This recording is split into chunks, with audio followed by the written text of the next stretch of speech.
Hello everyone, welcome to Goyla classes. तो आज से हम हमारा नया शेड्यूल स्टार्ट करने जा रहे हैं, वो है एंशिएंट हिस्ट्री। ठीक है, तो एंशिएंट हिस्ट्री स्टार्ट करेंगे। तो एंशिएंट हिस्ट्री स्टार्ट करने से पहले थोड़ा सा देखते हैं एंशिएंट हिस्ट्री होती क्या है, क्या इसका टाइम पीरियड रहेगा, शेड्यूल क्या रहेगा, कैसे करना है। तो एंशिएंट हिस्ट्री क्या है? जब भी हम हिस्ट्री पढ़ते हैं तो हिस्ट्री क्या है? जो हमारा पास्ट होता है, अगर हम कल की बात करें, परसों की बात करें, वो भी तो पास्ट ही है, तो एक टाइप से वो भी हिस्ट्री हो गया। ठीक है, तो इसी तरह हम खींचते जाते हैं, मॉडर्न हिस्ट्री तक पहुंचते हैं, जो कि हमारा जब ब्रिटिश आए थे, इंडिया इंडिपेंडेंट हुआ था, वो सारा हिस्ट्री है। पर हम वो हिस्ट्री पढ़ने की कोशिश कर रहे हैं जो बिल्कुल पहले थी। हम जितना दूर जा सकते हैं, जितना पास्ट में जा सकते हैं, उतना हम जाने की कोशिश करते हैं। जहां तक हमें थोड़ा सा भी कोई प्रूफ देखने को मिलता है, उससे हम हमारी हिस्ट्री ट्रेस करने की कोशिश करते हैं। तो जब हम बैक जाने लगते हैं और पीछे, तो हम करते करते पहुंच गए लगभग 2.5 लाख ईयर्स बैक। ठीक है, तब से हमारी प्री हिस्ट्री यानी स्टोन एज स्टार्ट होती है। उससे पहले अगर कोई हिस्ट्री थी भी तो उसका एविडेंस हमें नहीं मिलता, तो हम वो हिस्ट्री पढ़ रहे हैं जहां से हमें थोड़ा बहुत भी एविडेंस मिलेगा। तो तब से हमारी एंशिएंट हिस्ट्री स्टार्ट होगी, जहां हमें पहली बार कुछ भी ह्यूमन लाइफ के बारे में, नेचर के बारे में कुछ भी पता लगा। दो होती है हमारी एंशिएंट हिस्ट्री। ठीक है, तो एंशिएंट हिस्ट्री में सबसे पहले आता है स्टोन एज। स्टोन एज क्यों बोलते हैं? क्योंकि उस टाइम के जो लोग थे ना, वो स्टोन का यूज करते थे, स्टोन की टूल्स बनाते थे। जैसे उनका मेन काम क्या होता था, हंटिंग गैदरिंग करना वगैरह। तो उस चीज के लिए वो सिर्फ स्टोन को रफली किसी ना किसी तरह शार्प करने की कोशिश करते थे, उससे वो टूल्स बनाते थे और हंटिंग गैदरिंग करके अपना खाना वगैरह करते थे। ठीक है, वो रहते भी केव्स वगैरह में थे। तो स्टोन के अलावा वहां कोई दूसरा मेटल वो यूज नहीं करते थे, तो अकेला स्टोन यूज करने की वजह से हम उसे बोलते हैं स्टोन एज। ठीक है, तो हम आज का हमारा टॉपिक रहेगा स्टोन एज यानी प्री हिस्ट्री। लेकिन उससे पहले थोड़ा सा टाइमलाइन देखते हैं कि इस एंशिएंट के अंदर हम क्या क्या करेंगे। ठीक है, तो सबसे पहले हम प्री हिस्ट्री देखेंगे। प्री हिस्ट्री के अंदर हमारा आता है स्टोन एज। स्टोन एज आगे फर्दर 3 टाइप का होता है, paleolithic age, mesolithic age and neolithic age. ठीक है, पेलियोलिथिक एज जो है उसका टाइम पीरियड होता है 2.5 लाख से लगभग 10,000 BC, before common era, BCE। ठीक है, मीजो का टाइम पीरियड रहता है लगभग 10,000 से 4,000 BCE और न्यूलिथिक का रहता है 4,000 से 2 या 2.5 BCE। ठीक है, तो ये तो हमारा प्री हिस्ट्री स्टोन एज हो गया। ठीक है, इसके बाद 2.5 तक हमारा न्यूलिथिक खत्म हो जाता है। न्यूलिथिक के बाद हम देखते हैं हमारी आती है इंडस वैली सिविलाइजेशन। ठीक है, इंडस वैली सिविलाइजेशन का जो टाइम पीरियड है वो रहता है 2.5 से इंडस वैली सिविलाइजेशन का टाइम पीरियड रहेगा 2.5 BCE से लगभग 1800 BCE। तो 1800 BCE तक हमारा इंडस वैली सिविलाइजेशन चलेगा। जैसे इंडस वैली सिविलाइजेशन खत्म होता है तो 1800 से 1500 तक हमारी आती है चालकोलिथिक एज, जिसे कॉपर एज भी बोलते हैं, क्योंकि उस टाइम कॉपर जो मेटल है उसका यूज होना स्टार्ट हो गया था। तो 1500 तक हमारी चालकोलिथिक एज चलती है। ठीक है, आफ्टर 1500, ठीक है, 1500 से लेके 600 BCE तक, बिफोर कॉमन एरा तक हमारा जो चलता है वो है वैदिक एज, जिसमें आर्यंस जो थे वो सेंट्रल एशिया से इंडिया में आए थे। ठीक है, तो जो कमिंग ऑफ आर्यन स्टार्ट होता है वो 1500 से होता है। 1500 तक 600 तक हमारा आर्यंस का एज आती है, जिसे वैदिक एज बोलते हैं, क्योंकि उस टाइम वेदास जो थे वो लिखे गए थे। ठीक है, तो ये 600 तक वैदिक एज है। 600 के बाद हमारा राइज ऑफ महाजनपदाज होता है। राइज ऑफ महाजनपदा, जिसके अंदर जो ग्रेट किंगडम्स है उनका राइज होता है, तो हम किंगडम्स को देखेंगे। ठीक है, इसके बाद हमारी नॉर्मल हिस्ट्री स्टार्ट होती है, गुप्ता एज, मौर्य एज वगैरह वगैरह, वो हम उसके बाद देखेंगे। ठीक है, तो अभी इतना करते हैं। तो आज का जो टॉपिक है वो क्या है? प्री हिस्ट्री यानी स्टोन एज। ठीक है, तो प्री हिस्ट्री में हमें वही है कि हमारा वो पीरियड है प्री हिस्ट्री जिसका हमारे पास कोई रिटन रिकॉर्ड नहीं है। कुछ भी रिटन में हमें ऐसा नहीं मिला है जिसके बेसिस पे हम बता सकें कि उस टाइम के लोग क्या थे, क्या करते थे, उनका रिलीजन क्या था, उनकी सोसाइटी कैसी होती थी, वो उनकी इकोनॉमिक लाइफ क्या थी, पॉलिटिकल लाइफ थी क्या थी। तो ऐसा कुछ भी हमें उनके बारे में रिटन एविडेंस नहीं मिला है। तो जो थोड़ा बहुत मिला है उससे हम उनके बारे में कुछ ट्रेस करने की कोशिश करते हैं। ठीक है, तो प्री हिस्टोरिक टाइम तक ये हमारी जाती है। इसके अंदर जो टूल्स यूज होती है वो स्टोन टूल्स होती है। वहाँ की पोट्री क्या थी, ठीक है, वो किस टाइप के बर्तन वगैरह पोट्री यूज क्या करते थे, उसके बेसिस पे हम देखते हैं कि वो लोग कैसे थे। टूल्स के बेसिस पे क्या आर्टिफैक्ट्स या मेटल इंप्लीमेंट्स यूज करते हैं, ठीक है। तो ये हमारी 3 टाइप की है, जैसे हमने ऑलरेडी बात किया, पेलियोलिथिक पीरियड, मीजोलिथिक और नियोलिथिक। 3 कैटेगरी में हमारी प्री हिस्ट्री डिवाइड होती है। पेलियोलिथिक का टाइम पीरियड क्या था, 2.5 लाख से 10,000 BCE। मीजोलिथिक का था 10,000 से 4,000 BCE और नियो का था 4,000 से 2,500 BCE। तो ये हमारा तीनों का टाइम पीरियड था, ठीक है। तो उसके बाद क्या था, ये कुछ टूल्स है पेलियोलिथिक या ओल्ड स्टोन एज की, ठीक है। तो जो भी टूल्स थी तीनों में, पेलियो, मीजो और नियो में, वो स्टोन की ही यूज की जाती थी, स्टोन को ही बनाते थे, ठीक है। तो लेकिन जब भी एक पीरियड से दूसरे पीरियड में जाते हैं, हमने बोला कि ये पेलियोलिथिक है, ये मीजोलिथिक है, तो दोनों में डिफरेंस क्या हुआ, एक्चुअली जो टूल्स थी वो टूल्स में चेंजेस आ गया, ठीक है। कि पहले थोड़ा वाइड और थिक टूल बनती थी, ठीक है। बाद में थोड़ा उनको और शार्प किया, वो थिन टूल बनने लगी, ठीक है। तो जैसे जैसे टूल में चेंज आएगी तो वैसे वैसे और चीजों में भी चेंज आने लगेगी। तो हमने ना रफली इनको डिवाइड कर दिया कि ये वाले टूल्स यूज की थी तो पेलियोलिथिक, और ये वाले टूल्स किए तो मीजो एंड नियो, ठीक है, इस तरह से।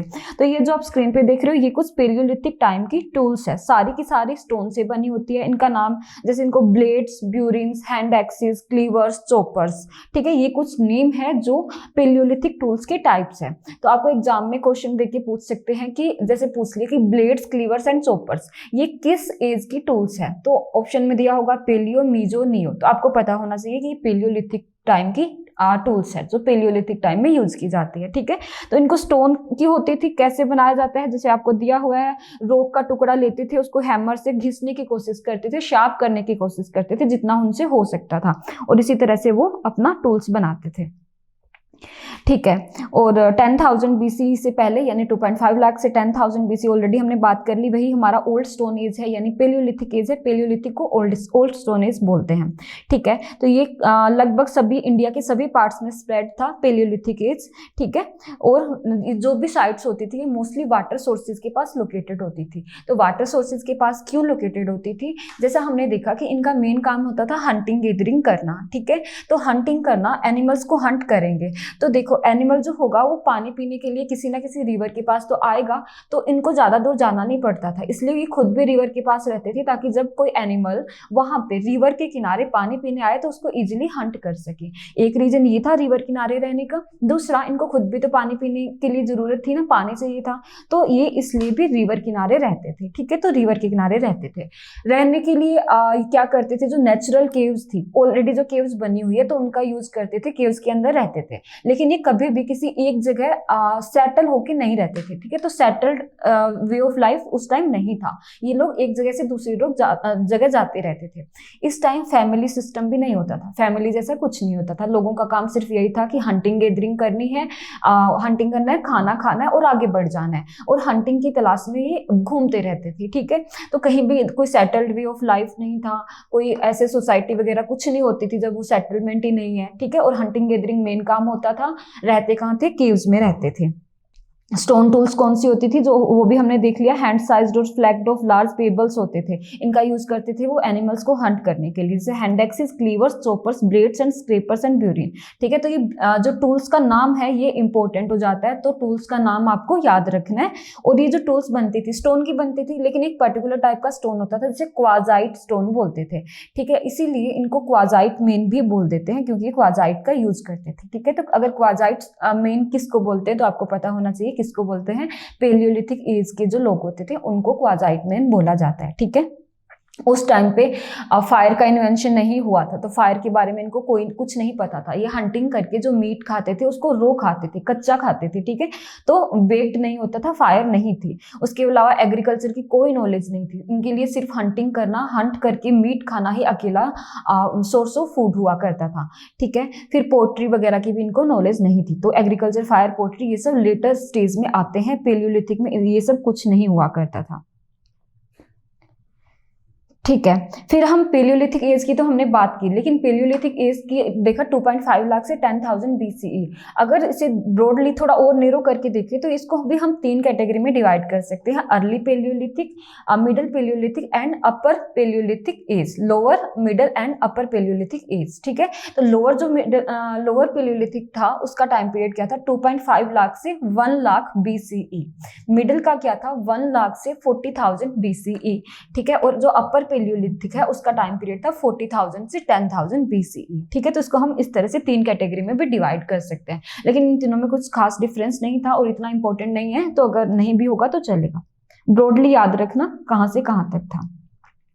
ठीक है, तो ये कहाँ कहाँ इसकी साइट्स वगैरह मिली है, तो सोन रिवर वैली जो है, जैसे जो कि अभी पाकिस्तान के अंदर है, बेलन वैली जो कि यूपी के मिर्जापुर डिस्ट्रिक्ट में है, तो ये जो जगह है वहां पे ये टूल्स मिली है। क्या टूल्स कौन सी थी, हैंड एक्सिस, क्लीवर, चॉपर्स, बोरिन्स, ये सब। ठीक है, ये सब वहां हमें मिली है। ठीक है, फिर उसके बाद हमारा आता है मिडल पेलियोलिथिक एज। ठीक है, जिसे मीजोलिथिक एज बोलते हैं। मीजोलिथिक पीरियड जो था वो हमारा, हमने टाइम पीरियड देखा 10,000 से 4,000 BCE। तो अभी हमारी एज चेंज क्यों हुई, पेलियोलिथिक से मीजो क्यों गई, क्योंकि टूल्स में चेंज हुआ। तो टूल्स में क्या चेंज हुआ कि स्टोन की ही टूल्स है, लेकिन वो और ज्यादा शार्प बना दी, उनका और ज्यादा तीखा बना दिया ताकि एनिमल को हंट करना, उसको मारना ईजी हो जाए। पेलियोलिथिक में क्या होता था ना, कई बार वो एनिमल्स को हंट करती थी तो उल्टा हो जाता था, एनिमल उनको मार देता था, क्योंकि उनकी टूल्स जो थी वो ज्यादा अच्छी नहीं थी, उतनी शार्प नहीं थी, तो एनिमल मरता नहीं था और वो फर्दर सामने से अटैक करता था ह्यूमंस पे, तो ह्यूमंस की लाइफ चली जाती थी, ये प्रॉब्लम होती थी। अब उन्होंने और ज्यादा शार्प किया, ठीक है, थोड़ा और ज्यादा उसे तीखा किया, तो ये जो तीखा जो किया टूल्स को, ये जो एज आती है इसे मीजोलिथिक एज बोलते हैं। और ये जो टूल्स थी, कैरेक्टरिस्टिक टूल जो है, जो ज्यादा शार्प है, इनको एक नाम दिया जिसका नाम है माइक्रोलिथ। ठीक है, तो माइक्रोलिथ किस एज की टूल है, तो वो मीजोलिथिक होगा। जिस तरह से आपने देखा कि पेलियोलिथिक के अंदर blades, burins, chopper, cleaver, hand axes ये टूल्स हुआ करती थी, उसी तरह मीजोलिथिक की टूल पूछे तो वो होगा माइक्रोलिथ्स। ठीक है, माइक्रोलिथ जो क्या है वो मीजोलिथिक की टूल्स है। ठीक है, तो देखा हमने कि क्या होता है इसके अंदर मिडल स्टोन एज के अंदर। ठीक है, मीजोलिथिक और मिडल स्टोन एज। ठीक है, इसके बाद की ये कहाँ कहाँ मिलती है। ठीक है, तो ये कहाँ, लंगाज इन गुजरात, मध्य प्रदेश के आदमगढ़ के अंदर मिलती है। इसके अलावा राजस्थान, यूपी, बिहार, कर्नाटका, इन सब में मिलती है। इनकी अलग अलग से साइट हम अलग से करेंगे, क्योंकि एक एक कौन से स्टेट के अंदर कौन सी साइट है ये इंपॉर्टेंट है, तो ये हम लास्ट में एक बार फिर से देखेंगे। ठीक है, तो इसके अंदर माइक्रोलिथ यूज करते थे, ये हमने बात कर ली। माइक्रोलिथ का यूज करके ये हंटिंग करते थे, तो हंटिंग गैदरिंग अभी भी कंटिन्यूड था। लेकिन जो माइक्रोलिथ होता था जिससे वो हंटिंग करते थे, उस माइक्रोलिथ का यूज वो पेंटिंग करने के लिए भी किया करते थे। ठीक है, तो क्योंकि माइक्रोलिथ बहुत तीखा, जैसे कंपास होता है ना आज के टाइम, उस तरह से माइक्रोलिथ स्टोन का कंपास टाइप होता था, तो इससे वो वॉल पे या रॉक शेल्टर के ऊपर उससे कुछ ना कुछ ड्रॉ करते थे। ठीक है, तो माइक्रोलिथ्स का यूज करके जो पेंटिंग की जाती है उसे पेट्रोग्लाइफ बोलते हैं। ठीक है, तो पेट्रोग्लाइफ पेंटिंग थी जो मीजोलिथिक पीरियड में की जाती थी, और उसे क्या बोलते हैं, पेट्रोग्लाइफ बोलते हैं। किससे करते थे, तो माइक्रोलिथ्स का यूज करके इसको किया जाता था। ठीक है, ठीक है, तो इसके अंदर क्या था कि ज्यादा इस टाइम वो थोड़ा सेटल होने लग गए थे। मतलब पहले ऐसा होता था कि वो बिल्कुल ही एक जगह नहीं रहते थे, तो इसमें थोड़ा टाइम के लिए वो सेटल होने लग गए थे। और जब मीजोलिथिक खत्म होने वाला था, एंड टाइम तक आते आते थोड़ा बहुत डोमेस्टिकेशन ऑफ एनिमल्स भी स्टार्ट हो गया था, जैसे वो शीप्स और गोट्स को अपने साथ रखने लग गए थे। तो कुछ कुछ domestication of animals end of mesolithic के टाइम पे स्टार्ट हो गया था।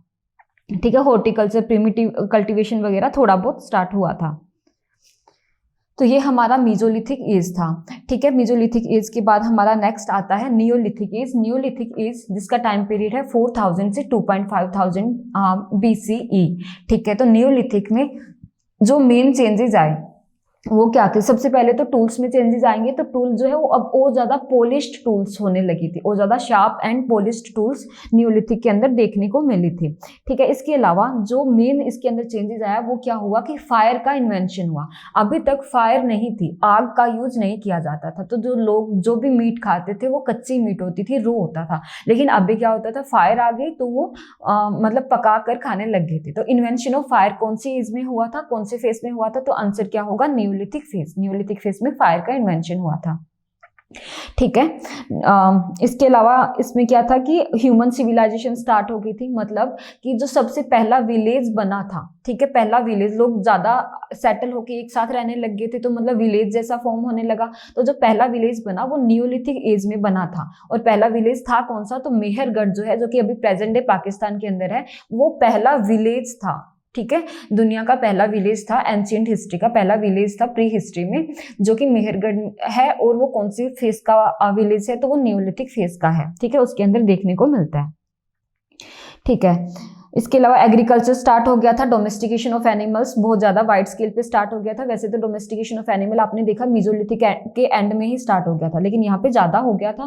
प्रैक्टिस ऑफ एग्रीकल्चर की जाती थी, प्लांट्स वगैरह को कल्टीवेट किया जाता था, विलेज कम्युनिटीज वगैरह आ गई थी। ठीक है, जो मेनली मेन क्रॉप्स ग्रो की जाती थी वो कौन सी, तो वीट, बार्ले, राइस, मिलेट्स वगैरह, ये कुछ मेन क्रॉप्स थी जो यहाँ पे ग्रो की जाती थी। ठीक है, तो अगर आपसे पूछे कि वीट जो है, वीट, उसका सबसे पहला एविडेंस कहाँ मिला, वीट का, बार्ले का, ठीक है, तो सबसे पहले हमें एविडेंस मिला मेहरगढ़ के अंदर। मेहरगढ़ जो कि पाकिस्तान में है, इसीलिए मेहरगढ़ को ब्रेड एंड बास्केट भी बोला जाता है। ब्रेड एंड बास्केट क्या है ये पूछा तो भी इसका आंसर मेहरगढ़ होगा। और फर्स्ट एविडेंस या earliest evidence of cultivation of wheat and barley, ये आपसे पूछा तो आंसर क्या होगा, आपका मेहरगढ़ होगा। ठीक है, इसके अलावा अगर पूछते हैं कि राइस का सबसे पहले कल्टीवेशन कहाँ हुआ, यानी earliest evidence of cultivation of rice, तो उसका आंसर होगा कोल्डी हवा। कोल्डी हवा जो कि उत्तर प्रदेश के अंदर एक नियोलिथिक साइट है। ठीक है, तो यूपी की कोल्डी हवा में राइस फर्स्ट टाइम कल्टीवेट किया गया था। ठीक है, ये हिंदी में है, आप देख सकते हो। ठीक है, तो इसके अलावा वो सबसे पहले उन्होंने पोट्री मेकिंग स्टार्ट किया था। पोट्री यानी मिट्टी के जो बर्तन बनाते हैं या मिट्टी की कोई भी चीज बनाते हैं उसे पोट्री बोलते हैं। तो पोट्री मेकिंग भी इसी पीरियड के अंदर स्टार्ट हुआ था। ठीक है, ये पहले हाथ से बनाते हैं, फिर व्हील पे जैसे कुम्हार बनाते हैं उसी तरह ये इसको पोट्री को बनाते थे, उसे पेंट करते थे, डेकोरेट करते थे। और पोट्री का यूज क्या करते थे, वो उसमें अपने अपने यूटेंसिल्स वगैरह, अपने ग्रेन्स वगैरह स्टोर करने का काम करते थे, वो स्टोर करके पोट्री के अंदर रखते थे। ठीक है, इसके अलावा जो बड़ी पोट्री होती थी जिसे लार्ज अर्न्स बोलते हैं, तो उनका यूज करते थे कॉफिन की तरह। जैसे आज के टाइम पे वुडन कॉफिन देखते हैं हम, उसी तरह वो मिट्टी का पोट्री का कॉफिन होता था, जिसे जो लार्ज अर्न्स होते थे उसके अंदर बॉडी को डाल के उसे बरी किया जाता था। ठीक है, तो वो डेड बॉडी को डिस्पोज ऑफ करने के लिए भी पोट्री का यूज करते थे।